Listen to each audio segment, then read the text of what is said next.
Good evening, everyone. Good evening.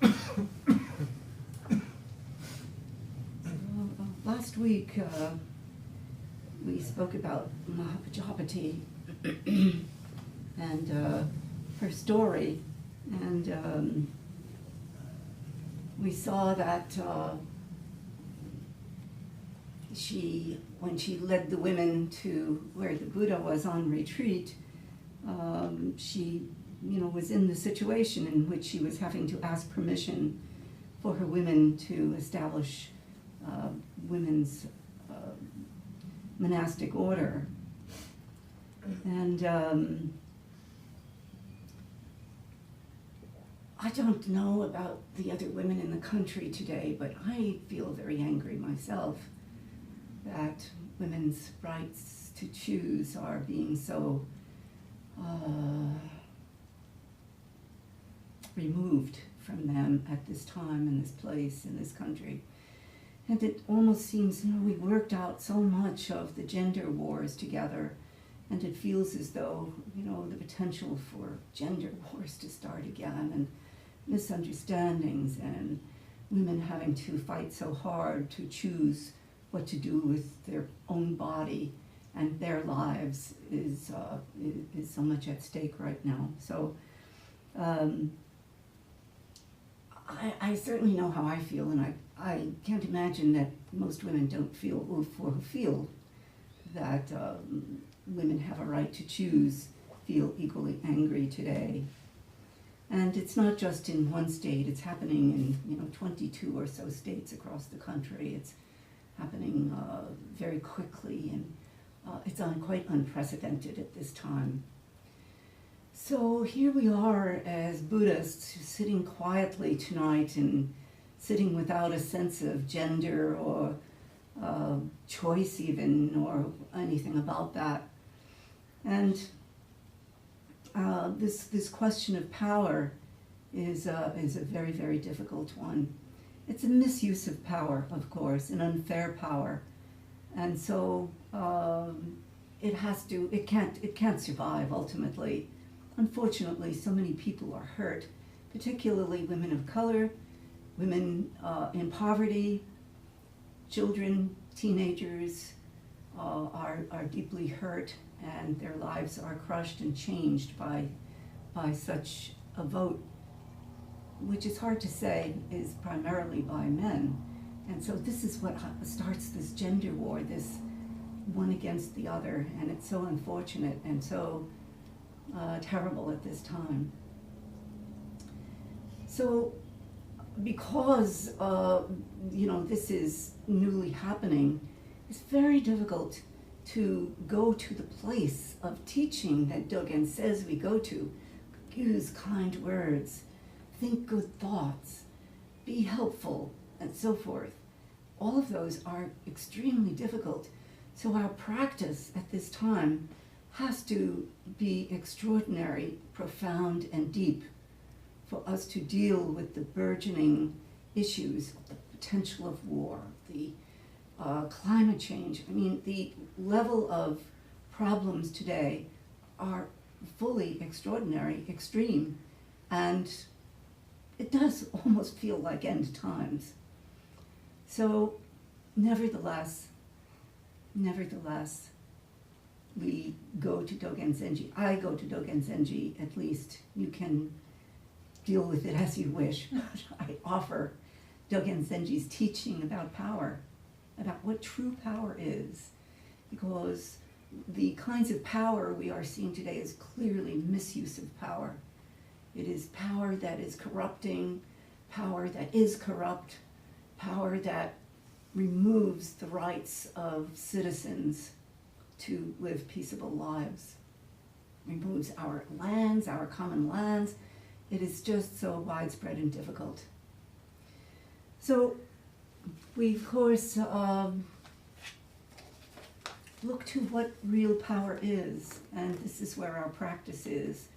And it is so difficult to come to that place because one, at least if you feel as I do this day and tonight, you just want to send Supergirl into the fore and just move them all out and dust the whole room with them and throw them out the window, the defenestration of the entire Congress. And so, but that's not what happens in real life. That's not how it goes. Maybe Wonder Woman, maybe there's a Wonder Woman, but you know that that's just not how it goes. Today, in the New York Times, the Times has invited various writers to write essays about power. And today's essay, as Allison pointed out, because I hadn't seen it, was by N. Scott Momaday. Scott Momaday is a Kiowa member of the Kiowa tribe. He's also a great poet, novelist, writer, essayist, teacher, professor of literature. And so he wrote today about power, but about the power of language. And I encourage you to read it. But he's dealing, primarily with the nature of language and its own power. And of course, our laws are also made of language. And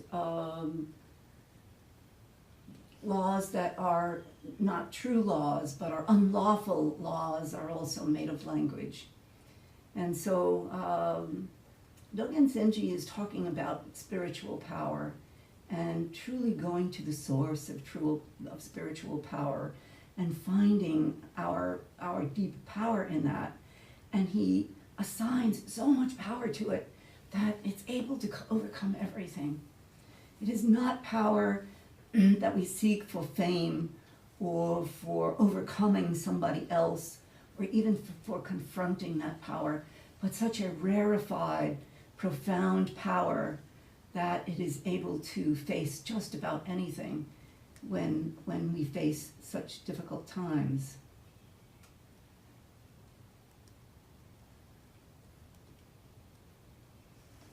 So here he is in the Keisei Sanshoku. It's a fascicle on the rippling of a valley stream. And it happens to be a fascicle where Dogen is looking at the nature of Kensho, essentially. I encourage you to read it. It's a wonderful chapter. And it's about opening to sound and how, the drops of the rain can awaken us. And so it's a very beautiful fascicle. And in it, he writes, Zen Master Rige said, "If you have not yet realized your enlightenment in a past lifetime, by all means realize it now. In this life, ferry this body of yours, which is the product of successive past lives, to the other shore." Before the Buddhas of the past had awakened to the truth, they were just like people today. Once they have completely awakened, people today will be as those Buddhas of the past. Close quotes. Then Dogen says, "You should take time to study and investigate this principle, for this is what all Buddhas have guaranteed us will take place. While being mindful in mind and decorous in body, own up to what you have done and openly admit it to Buddha. The power from owning up destroys the roots of what is defiling you. This is the whole body of the true training and practice. It is the heart that truly trusts. It is the body of true faith."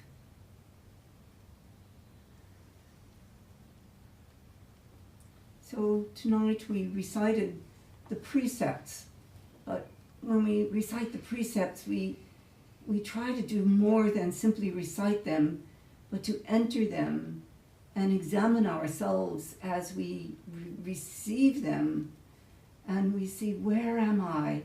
What, when I recite that precept, hits me with a recognition, oh, maybe this is where I have some work to do. As we kneel before facing the Buddha, maybe there's some work to do in this area. Repeat the Dogen's short paragraph. while being mindful in mind and decorous in body, own up to what you have done and openly admit it to Buddha. The power from owning up destroys the roots of what is defiling you. This is the whole body of true training and practice. It is the heart that truly trusts. It is the body of true faith.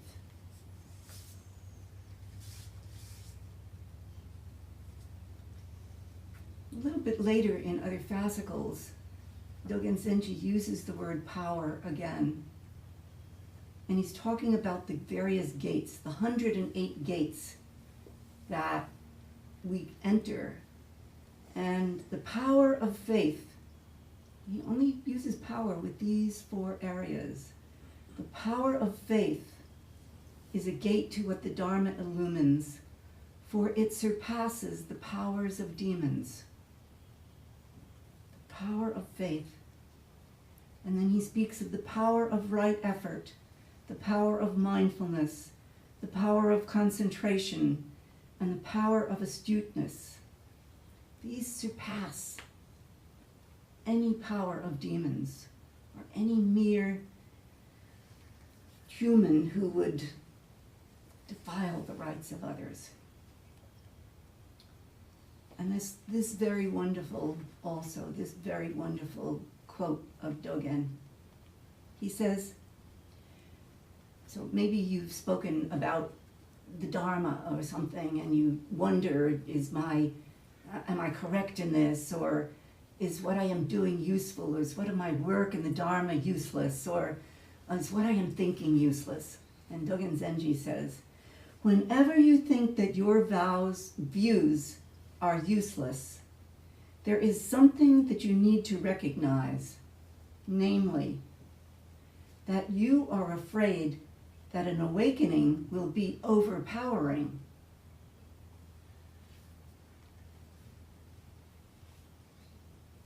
If you think your views are useless, there is something that you need to recognize, namely, that you are afraid that awakening will be overpowering. If your previous ideas about enlightenment could bring forth a true awakening, then you may feel that your realization is unreliable. Since genuine enlightenment does not depend on some special capability and goes far beyond the time prior to your realization, your awakening is assisted simply by the innate power of realization. Keep in mind that delusion is something that has no physical existence. And keep in mind that enlightenment is also something that has no physical existence. So it is upon these teachings of power on which we rely, on which we move in the direction when we are beset by, I know I am beset by such misuse of power against the dignity of human beings and their right to live and choose their lives for themselves.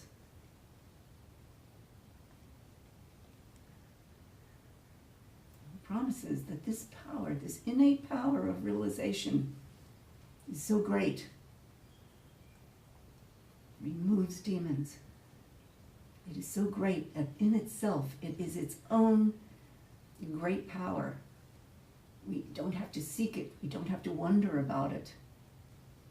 It's within us to realize. It's there for us to do at this time. And there has never been such a time, I know in my own lifetime, when it was so urgent for us to work toward our best spiritual right power, of spiritual power, to face the conditions and inappropriate voices that are coming at us.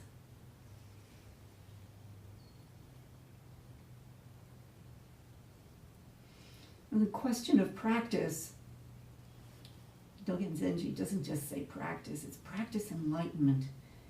Dogen Zenji hyphenates that so that what we are doing is our refuge by throwing ourselves into practice completely. This is our refuge, and this removes the defilement of anger that is totally useless and truly warping at this time. Why it's so difficult, but to even allow anger to reside in us is so warping and ruinous to health and longevity.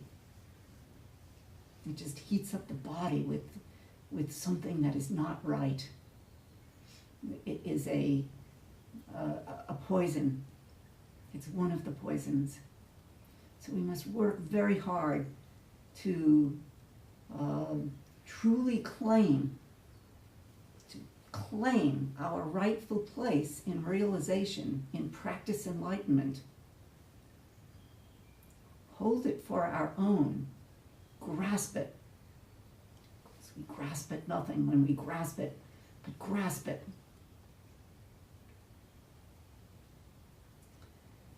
So,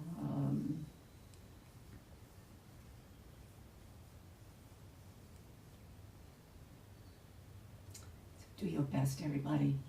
Do your very best. It is a time for everyone to do their best.